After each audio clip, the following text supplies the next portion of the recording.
Bonjour tout le monde, c'est Yannick, j'espère que vous allez bien. On se retrouve aujourd'hui pour un nouveau tour d'actu, le 6e maintenant. On est lundi, il s'est passé beaucoup de choses, enfin j'espère parce que j'ai tourné un petit peu cette séquence à l'avance, tout simplement pour préparer le test du stabilisateur DJI Osmo Mobile 4. Donc, si vous voulez pas le louper, abonnez-vous, il sera publié dès que possible sur ma chaîne. Voilà. Si vous ne me connaissez pas, moi c'est Yannick, sur ma chaîne on parle tech, test, news, leak et bien d'autres choses. Si vous voulez me suivre sur les réseaux sociaux, les liens sont juste dans la description au même titre que les sources des différents sujets que j'évoque dans la vidéo. Allez, sans plus attendre, on commence. Et on rentre tout de suite dans le vif du sujet en parlant de Xiaomi qui ne va pas tarder à lancer ses Mi 10T et Mi 10T Pro, qui sont donc encore de nouvelles déclinaisons de la famille Mi 10 qui ne cesse de s'agrandir. On a pu d'ailleurs découvrir il n'y a pas si longtemps le Mi 10 Lite. Et un leaker vient juste de divulguer la fiche technique complète des deux prochains appareils. Selon lui, les prochains Mi 10T et Mi 10T Pro seront propulsés par le Qualcomm Snapdragon 865.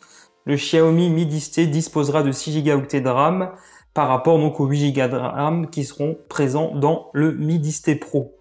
Côté stockage, il est question de 128 à 256 Go. Précédemment, il avait été question d'écran OLED. Finalement, ce ne sera pas le cas. Il faudra se contenter d'écrans LCD visiblement, dont la définition sera de 2340 par 1080 pixels et un taux de rafraîchissement de 144 Hz. Le leaker révèle également que le Mi 10T Pro bénéficiera d'un triple capteur photo composé d'un capteur principal de 108 mégapixels ainsi qu'un autre de 20 mégapixels ultra grand angle et le dernier sera de 12 mégapixels avec une fonctionnalité téléobjectif. Côté selfie, il sera question d'un capteur de 20 mégapixels. Le Mi 10T classique sera lui également doté d'un triple capteur photo, mais au lieu du capteur de 108 mégapixels principal, celui-ci bénéficiera d'un 64 mégapixels. Il est également question d'une capacité de batterie de 5000 mAh sur les deux appareils. J'imagine qu'on pourra tenir 2 jours assez facilement. La date de lancement reste encore une énigme pour l'instant, mais on ne devrait pas tarder à en savoir davantage, surtout qu'on a déjà une idée du design de ces smartphones. J'en avais déjà parlé la semaine dernière lors de la vidéo de vendredi, si je ne dis pas de bêtises. On reste encore du côté de chez Xiaomi et cette fois-ci, on va parler du prochain flagship, le Mi 11. Il n'est pas encore prêt de sortir, il devrait être présenté normalement lors du premier trimestre 2021. Et pourtant, on sait déjà certaines choses à son sujet. Si vous avez l'habitude de suivre les actus, vous ne devriez d'ailleurs pas être forcément très surpris par ces différentes annonces. Déjà, il sera question que ce smartphone soit propulsé par le Qualcomm Snapdragon 875. Ce n'est pas une grosse surprise, mais c'est toujours bien d'en avoir une confirmation. Côté écran, vous le savez, les écrans toujours plus borderless se démocratisent. Et aujourd'hui, s'il y a encore une petite gêne au niveau de design, c'est d'avoir un poinçon, une encoche ou encore un capteur photo pop-up pour les selfies.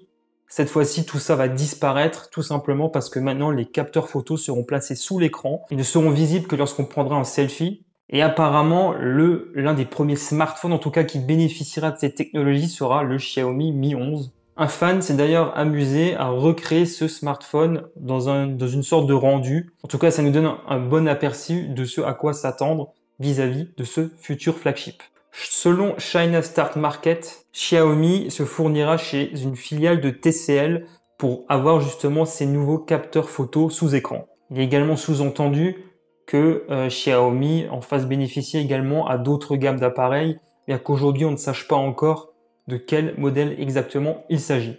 On va à présent parler consoles et notamment de la PlayStation 5 dont on ne connaît toujours pas le prix exact. Désormais, on a une date puisque le mercredi 16 septembre à 22 h, donc heure française, on pourra assister à un événement qui devrait divulguer les prix des deux PlayStation 5, donc l'édition digitale et également donc l'édition standard qui, elle, bénéficie d'un Blu-ray. Bon, il était un petit peu temps que Sony se réveille, sachant que la semaine dernière, Microsoft venait tout juste de dévoiler la Series S et également les tarifs de ces nouvelles consoles next-gen. Ce n'est pas tout. Un leaker nous donne également le contenu exact des deux boîtes et vous allez voir que c'est assez similaire. Donc il est bien entendu question de la console, selon l'édition que vous avez choisie. Il y aura une seule manette de jeu et sa base de recharge. Il y aura un SSD de 825 Go où également sera préinstallé le jeu Astro's Playroom. Il y aura bien entendu un câble HDMI, un adaptateur secteur, un câble USB et bien entendu la notice. Demain soir, 19 h, aura lieu la keynote. Apple présentera ses nouveaux produits, notamment les iPhone 12. Et une vidéo vient juste de fuiter, nous donnant quelques croustillants détails. Ainsi, ça c'est le dos de l'iPhone 12 Pro. On peut y voir une finition assez similaire à celle de l'iPhone 11 Pro, avec des bords en acier, du verre mat. Donc il y a également un triple capteur photo, avec une disposition assez similaire au modèle donc de la génération précédente. Au rang des changements qui ont été observés dans la vidéo, on peut voir un plateau SIM qui est réajusté, une nouvelle découpe sur le côté droit de l'appareil qui est probablement pour la connectivité 5G, donc l'antenne. Ça donnera un petit peu de grain à moudre à tous les fans d'Apple. On passe à la suite. On va à présent parler de réalité virtuelle. Facebook va bientôt tenir un événement où il présentera ses nouveaux produits. Là, on sait par exemple qu'il va être question d'un Oculus Quest 2, qui est donc en fait tout simplement un casque de réalité virtuelle autonome. La première version avait cartonné. On attend en tout cas de cette deuxième version donc qu'elle soit plus musclée. On a une petite idée de sa fiche technique. Donc déjà, au niveau du design, c'est assez similaire à la première version.